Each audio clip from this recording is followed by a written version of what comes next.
Hello students, PSC के नए exam pattern के हिसाब से इस साल जो सिलेबस को टर्म 1 और टर्म 2 में डिवाइड किया गया है उसका डिवीज़न अब सीबीएसई ने रिलीज़ कर दिया है। जैसे कि स्क्रीन पे देख सकते हैं, ये राइट साइड में जो हमें दिखाई दे रहा है ये सीबीएसई का ओल्ड सिलेबस के अकॉर्डिंग हमें यहाँ दिखाई दे रहा है, जो यानी कि बिना किसी डिवीज़न के ये ओल्ड सिलेबस हमें दिखाई दे रहा है। और जो लेफ़्ट साइड में हमें दिख रहा है ये इस साल के लिए स्पेशल कोविड की वजह से जो सिलेबस में टर्म 1 और टर्म 2 का प्रोविज़न किया गया है उसके अकॉर्डिंग ये लेफ़्ट साइड में हम देख सकते हैं। ये न्यू पैटर्न है, इसमें थ्योरी और प्रैक्टिकल दोनों के मार्क्स को 50-50% में डिवाइड किया गया। जैसा कि पहले 70 मार्क्स टोटल थ्योरी था, तो अब न्यू पैटर्न में इसे 35 + 35 यानी कि टर्म 1 में 35 और टर्म 2 में 35 इस तरह डिवाइड किया गया है। और ऐसे ही प्रैक्टिकल के जो 30 मार्क्स थे उन्हें भी 15 + 15 टर्म 1 और टर्म 2 में डिवाइड किया गया है। तो इस तरह से टर्म 1 में भी 50 मार्क्स हो गए और टर्म 2 में भी 50 मार्क्स हो गए। अब देखते हैं कि क्लास 12 फिज़िक्स में क्या क्या चैप्टर्स हैं, कौन से वो चैप्टर्स हैं जो टर्म 1 में थ्योरी में पूछे जाएंगे।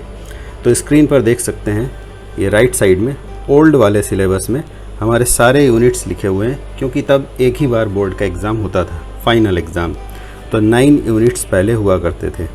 अब टर्म 1 में क्योंकि सिलेबस को 50% मार्क्स वेटेज के हिसाब से डिवाइड किया गया है, तो अब यूनिट 1 से लेकर यूनिट 4 तक ये टर्म 1 में पूछा जाएगा।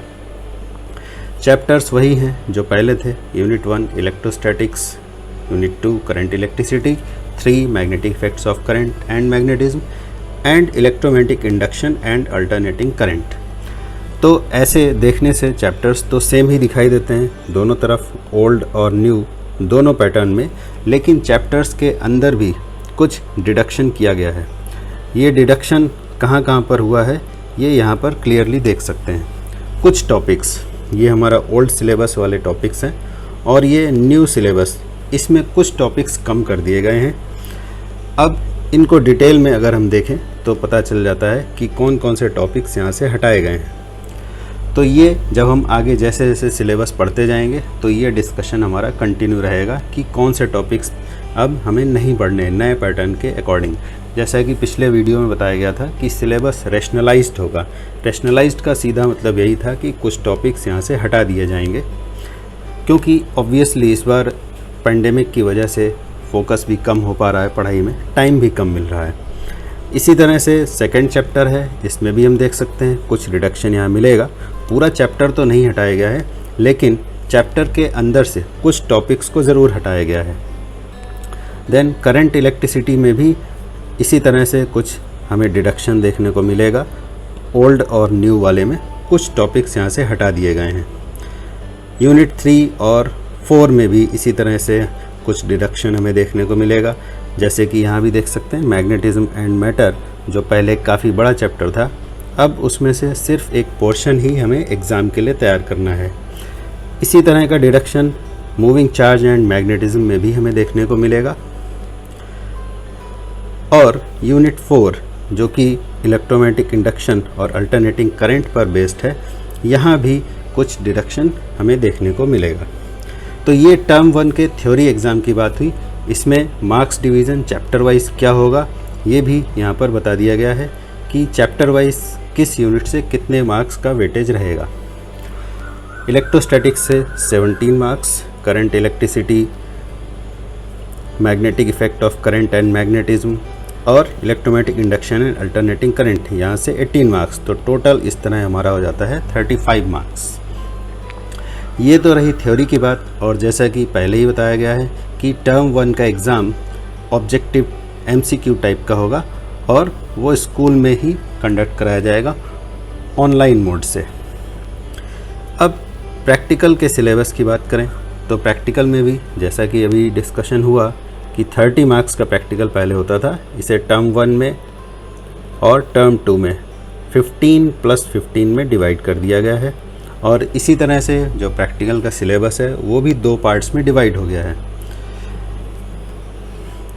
टर्म 1 में जो प्रैक्टिकल एग्ज़ाम होगा वो स्कूल में CBSE के डायरेक्शंस के बेसिस पर किया जाएगा, और इसमें जब रिकॉर्ड सबमिट करेंगे तो रिकॉर्ड में फर्स्ट टर्म एग्जामिनेशन के हिसाब से हमें एटलीस्ट 4 एक्सपेरिमेंट्स नोटबुक में लिखकर सबमिट करने होंगे और उन्हें करना भी होगा, और 3 एक्टिविटीज़ जो टीचर्स प्रैक्टिकल में डेमोन्स्ट्रेट करेंगे।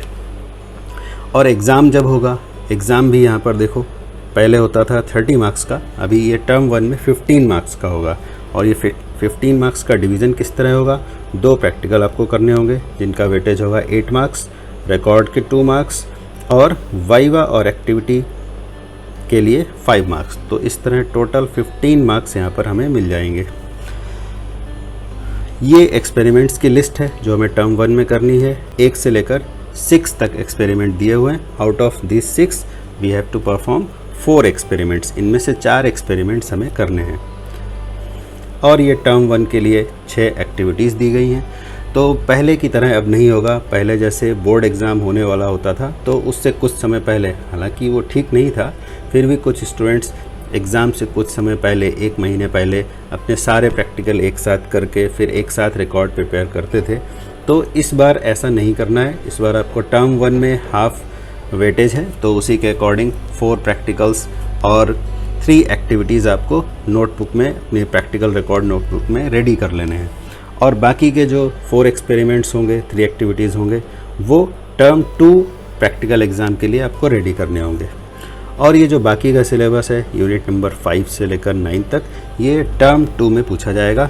वेटेज इस बार फिर से 35 मार्क्स होगा, और ये मार्क्स डिवीज़न रहा हमारा।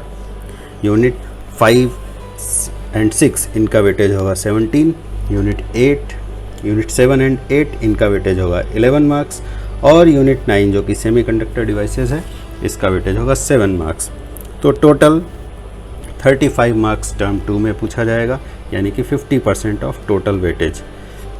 चैप्टर वाइज रिडक्शन यहाँ भी देखने को मिलेगा। अगर हम पुराने सिलेबस से कंपेयर करें तो चैप्टर सभी हैं, जो पहले चैप्टर्स थे वो अभी भी हैं, पूरा चैप्टर कोई भी नहीं हटाया गया है, लेकिन चैप्टर के अंदर जो टॉपिक्स हैं उनमें हमें कुछ टॉपिक्स को ओमिटेड कर दिया गया है, ऐसा देखने को मिलेगा। ये रे ऑप्टिक्स, यहाँ भी देखें रे ऑप्टिक्स, वेव ऑप्टिक्स नए सिलेबस में भी है, पहले भी था। इसी तरह से dual nature of radiation and matter, वो भी हमें अभी मिलेगा। एटम एंड न्यूक्लियाई भी मिलेगा। मतलब कहने का है कि सारे टॉपिक्स हमें मिलेंगे, सारे चैप्टर्स मिलेंगे, बट चैप्टर के अंदर जो टॉपिक्स हैं उनमें कुछ कमी, कुछ कटौती की गई है, जिससे कि स्टूडेंट्स पर लोड कम रहे। प्रैक्टिकल की अगर बात करें, टर्म 2 प्रैक्टिकल, ये फिर से यहाँ 15 मार्क्स का टर्म 1 में हो गया और 15 मार्क्स टर्म 2 में। एग्ज़ाम में पैटर्न क्या होगा, वही 2 एक्सपेरिमेंट्स आपको करने हैं, प्रैक्टिकल रिकॉर्ड तैयार करना है, वाइवा होगा।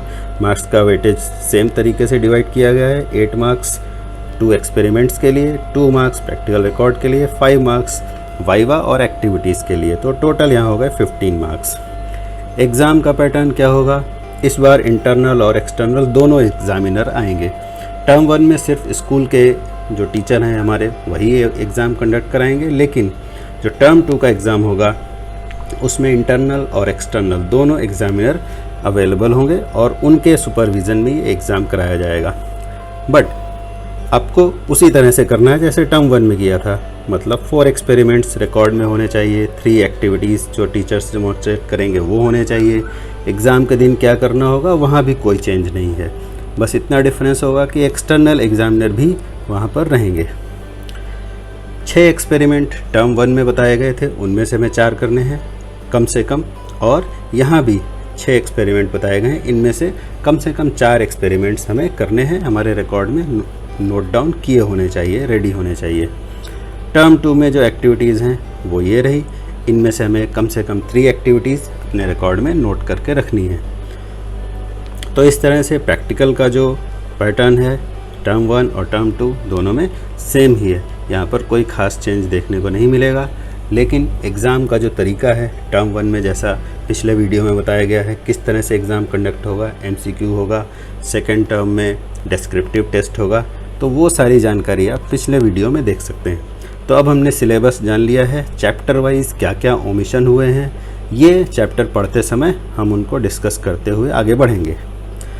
तो उम्मीद है आप लोग इस नए पैटर्न को देखकर अपनी आगे की तैयारी इसी के बेसिस पर करेंगे। और एक तरह से ये अच्छा भी है कि जैसे पहले एक ही बार एग्ज़ाम होता था तो पूरा सिलेबस हमें प्रिपेयर करके जाना होता था, इस बार ये अच्छा होगा कि टर्म 1 में हाफ सिलेबस हम पढ़ेंगे और टर्म 2 में हाफ सिलेबस पढ़ेंगे। तो इस तरह से हमारा लोड डिवाइड हो जाएगा। लेकिन यहाँ पर एक डिफरेंस ये आएगा कि पहले स्टूडेंट्स एक साथ तैयारी करते थे, यानी एग्ज़ाम से 1-2 महीने पहले थोड़ा ज़्यादा एफ़र्ट लगाया और बाकी के साल में उतना ध्यान नहीं देते थे। लेकिन अब ऐसा नहीं होगा। अब आपको टर्म के हिसाब से, यानी कि फर्स्ट टर्म और सेकंड टर्म दोनों में आपको तैयारी करके रखनी होगी। पूरे सेशन आपको पढ़ाई करनी होगी और ये एक तरह से अच्छा ही होगा कि हम थोड़ा थोड़ा करके तैयार करें और फाइनली हम एक अच्छी नॉलेज के साथ अपना क्लास 12 पास करें। तो उम्मीद है आपको ये बातें समझ में आई होंगी। Best of luck.